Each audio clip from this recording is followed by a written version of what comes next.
It's crazy the things that you remember. I can still feel my bedroom as a child, growing up on Garfield Avenue. There was no carpet in my room, so the floor would get cold. And in September, waking up for school, it was that dew on the grass, the little slight chill in the air. I had these sheets and they had these pale yellow and green flowers on them. I forget a lot, but I will never forget the first day of school. I will never forget the air of September. The Love You Miss You Bye podcast. Let's inspire each other.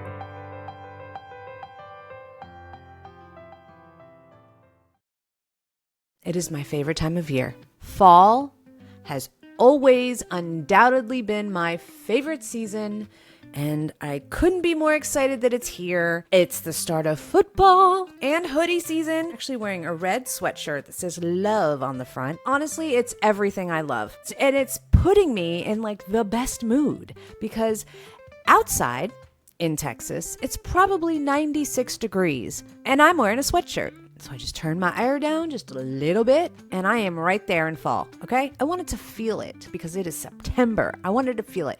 It's my birthday. I'm going to be 51. Yeah, that's the only thing I'm not excited about. Everything else, bring it. Bring it on. I think I get so excited about September because it takes me right back to being a little kid in New Jersey. I don't know, it just represents so much warmth in my life. My mom being in the other room as I'm standing looking at my outfit, waiting for me to come out with my having breakfast because it's the first day of school. She had breakfast for me. It just represents so much love. Such a beautiful time in my life. In Texas, it seems to be pushing out further and further as the years go by. I would always be able to guarantee that on Halloween, I would have to wear a jacket. In the beginning of October, maybe warm as hell, but October 31st, I was always wearing a jacket. Last year and the year before, that was not the case. We didn't really pull out the jackets and the sweatshirts till probably November, maybe December. The start of football is sweaty and the end of football is cold. I hope it is this year. I really do. I love the cool air. Happy September. I hope you get all the good, positive energy and feel the same way about fall as I do. I don't know. I've never been a summer girl. I mean, I like summer. I just don't love summer. I don't know. And that could be my own thoughts because I was like, I never really liked my body and summer represents showing more skin and showing more body. I think I associate the two as a negative. So I would rather have more clothes on. I would rather cover up more and fall does that. So my son had his first football game yesterday and it was a hell of a way to start the season. And he's a center. Yesterday, they added long snapping to his game. And then yesterday morning on game day, the coaches told him, it is time. You are starting. It was basically a touchdown shootout between both teams. It was we score, they score. With 9 seconds to go, we are right there and we can go for a touchdown, which my son would be snapping for the quarterback, or we can kick a field goal. So we decide to kick a field goal, which means Trev is now going to be using his long snapping skills that he has not done in the game for the very first time. We kicked it, great snap, and we win the game. And it was just, I actually teared up. I know, what are you doing? I know. I don't usually tear up in games, but that one right there, it was just emotional. The kids were just so excited, and this is how they're going to start their season, and I was just so proud. God, I just love football. With that being said, before the game, I decide that I'm going to be a part of the fantasy football league at work. They ask me, do you want to participate? I'm like, yeah, it's football. Of course I do. Never doing this before in my life. Okay? Yes, I know football. I'm a diehard Cowboy fan, but do I know fantasy football? Not even a little bit. Nope. Zero. The most I've done as far as games go is to buy a $20 square and hope that the score on that quarter comes out and I win $200. Okay? That's it. Not much skill involved, all luck. When I tell you that I was fine with I was nervous. But I was fine doing this because my oldest son, Austin, and my youngest son, Trevor, were like, oh, we got this. We got this. Okay, well, it's like 2 hours before the game starts. So Trevor's texting me. Austin's calling me, who's still at work. I don't know if you know, but Google Sheets, you can do a shared doc. So basically, I'm at home watching the poll for my name. So my pick is number 8. So it's a Google Sheet. Each person is typing in the football player in real time, and I'm watching it slowly come to me. And I'm watching all the people that my kids have sent me as my first round picks disappear. They're freaking disappearing, and I'm sitting there freaking out because I have to put a name on that sheet, and I don't know what the hell I'm doing. I'm like, can I just put Cowboys defense? And they're like, Mom, you can't do that till the 8th round, 9th round, 10th round. I'm like, they picked everybody. You know, CeeDee Lamb was who I was going to pick. Finally, we pick A.J. Brown, and we're good. Second round, everybody's picking, running backs. And my kids, radio silence. Radio freaking silence. And I'm like, wow, they left me alone to figure this out. I'm going to pick a freaking quarterback. I pick Patrick Mahomes. I'm like, you can't go wrong with Patrick Mahomes, right? Super Bowl quarterback. I'm going to pick Patrick Mahomes. So they come back. They decide to reappear after I pick Patrick Mahomes. And they're like, all right, Mom, who'd you pick in the second round? I'm like, Patrick Mahomes. Mom, you don't pick a quarterback in the second round. You need points, and it's all about points. And that means running backs and wide receivers. You need 2 of each. And you picked a quarterback. And I'm like, don't leave me alone. That's what happens when you leave me alone. Well, anyway, I have to do this cycle 8 times. And then I'm like, you know what? They can pick the rest for me because this is too stressful for me. All in all, we did good. But I'm going to tell you right now, that is not how you do it. I do not recommend that anybody does it that way, where you're staring at a freaking Excel sheet, a Google Doc sheet with nothing next to you to help you kind of cross through players that have been picked. Next year, I'm going to get a whole list of the players and then cross them out. And then I at least have a pool of players to choose from. That was rough. So those are the good things that are popping up in my life. I hope that you have some really cool things happening this month and you learn to just live a little. Sometimes we get caught up in all of the things happening around us, but we don't take time to actually live life. We're too busy working our job and focusing on everyone around us because we're caretakers, we're nurturers. So just remember to take a step back from all the craziness and the chaos and remember you. Because I just read a fucked up article about a Wells Fargo employee that died at her desk and was there for 4 days without being found. Without anyone noticing. That is correct. 4 days. First of all, how did no security guard, coworker, family member, surveillance camera not catch this? I don't know. But it was extremely disturbing. It tripped me out a little bit. And it makes me think. I sit there thinking, I'm like, if that happened to me, if I went to work, knock on wood, if I went to work, would anybody notice that I died at my desk? Would anyone notice? I would think that somebody would notice. Are you thinking that right now? Are you thinking, okay, who would be the first one to notice? Would it be a coworker? Would it be a surveillance camera? Would it be a security guard? Would it be your family or your friends? Who would notice first? Who would be like, whoa, it's been 2 hours. I know where she is and she hasn't checked in or she's not on her way home from work yet. I think somebody at work would notice. Maybe not right away. A lot of us work from home on certain days. If I was at work and I had my door shut because I'm doing virtual meetings or something, they may not notice. I may get locked in the building with nobody noticing because you don't know if I'm there or not there. But the next day, they would notice because I wouldn't be responding and I didn't take a PTO.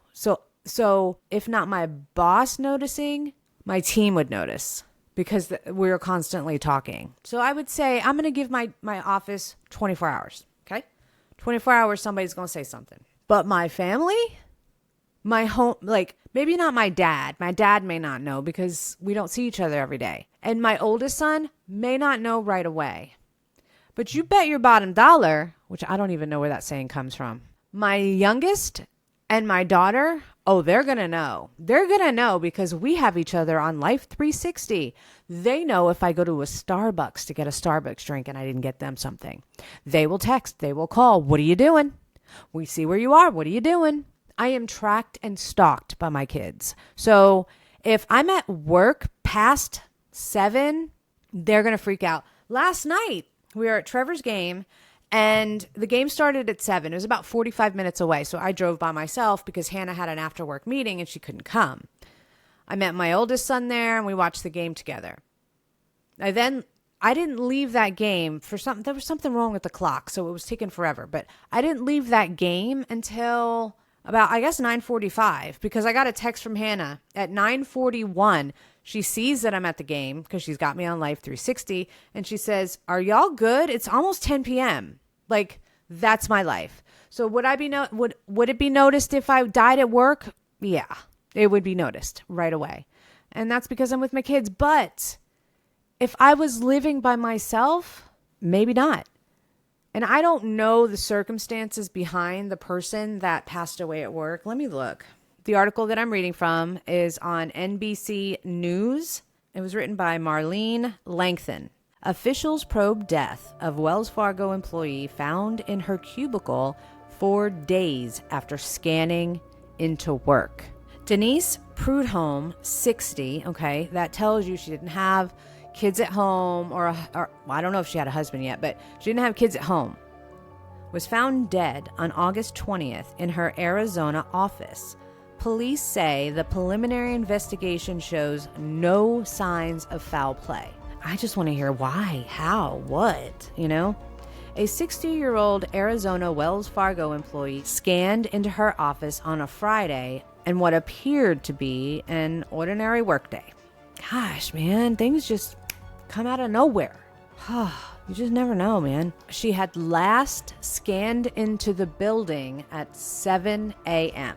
on August 16th, a Friday. Okay, well, that adds some time to it. Okay, so it was a Friday that she died, which would have kept over the weekend. They wouldn't have found her until Monday. But 7 a.m. Okay, let me keep reading. On a Friday, and there was no further scan in or out of the office. Tempe police responded to the Wells Fargo office in the 1100 block of West Washington Street after on-site security called about an employee they believed to be dead.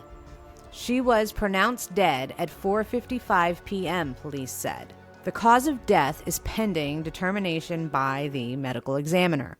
It's not clear how Prudhomme had gone unnoticed for so long. She worked in a cubicle on the 3rd floor away from the main aisle. An employee who spoke with KPNX on the condition of anonymity said that a colleague found her at her desk while walking around the building and that several people had smelled a foul odor but believed it to be faulty plumbing. Wells Fargo confirmed that she sat in a underpopulated part of the building. All right, that's fair. We are deeply saddened by the loss of our colleague. Our thoughts are with her family and loved ones, and we are in contact to ensure that they are all well supported during this difficult time. All right, so we don't really know about her family life. We don't know how nobody found her. Like 4 days. Like the whole weekend. She had to be living alone. But that makes me think, I'm going to be living alone one day. How do I protect myself against people not knowing I'm going missing? Now that I'm doing this true crime stuff, it makes me really think about things that I do and maybe informing people more of my whereabouts. I just think it makes sense. Time is crucial when you're dealing with missing persons and you're dealing with accidents that may happen. It's important to tell people what you're doing. And I know I'm a loner. I'm terrible at communicating. My kids don't let me do that because they want to communicate. But when they're older, they're going to be involved in their own lives. They're not going to be so intertwined with what I'm doing. I know for myself, I'm going to make a very conscious effort to either text them when I'm going to do something. Not every time. I don't know. I haven't figured it out yet. But I am never going to be the person that dies at my office and nobody knows about it for 4 days. So I'm going to do whatever I have to do to prevent that because I want them to find me. Jesus. I don't know. That just feels sad to me. The people on YouTube, you might have noticed. Let me get a little closer. My hair is brown. I did it. I took the plunge. It was an itch I had to scratch because I had been thinking about it for probably 6 months, maybe even a year. I just get bored. My mom used to always color her hair. She was red one day. She was blonde the next day. She was a brunette the next day. I think it's fun. I don't want to be boring. I've never wanted to be boring. But I had been redhead with blonde in my hair for 7 years. I couldn't get it out of my head. 3 to 4 different people had said, you really should go brown again. I think you would look better as a brunette again. I try not to care what people think, but when 4 different people tell you that you should go brown, it's really hard to get it out of your mind. I'm getting it out of my mind by putting it on my head. I feel boring. If I'm going to be honest, I feel really boring. One of the things my hairdresser said, she's like, is your hair falling out? I'm like, oh my God. It is, actually. It is starting to fall out. So I'm going to do an episode on that. I think it has to do with menopause. It's falling out a little bit. It's dry. It's drier than it was. So she put like a hair mask in it and it looks really healthy right now. Anybody going through menopause? Do you know what I'm saying? I got to figure out what that's all about. And I'm going to talk to my doctor about it. There may be like some vitamin supplements that I need to take. I don't know. It happened right after COVID. So my hair started falling out in 2022. It was really bad. I don't know if it had to do with the COVID shot or if it's because I had COVID. I'm not sure, but I know that it stemmed hold on. I was also going through perimenopause. Could have been that. Now I'm in full blown menopause. So it's happening again. So it's like it fell out in 2022. Then it started to get back healthy and thick and it was hardly falling out again. And my hairdresser's like, it's back. Your hair's great. It's so healthy. It's so good. And today she's like, is it falling out again? I don't know.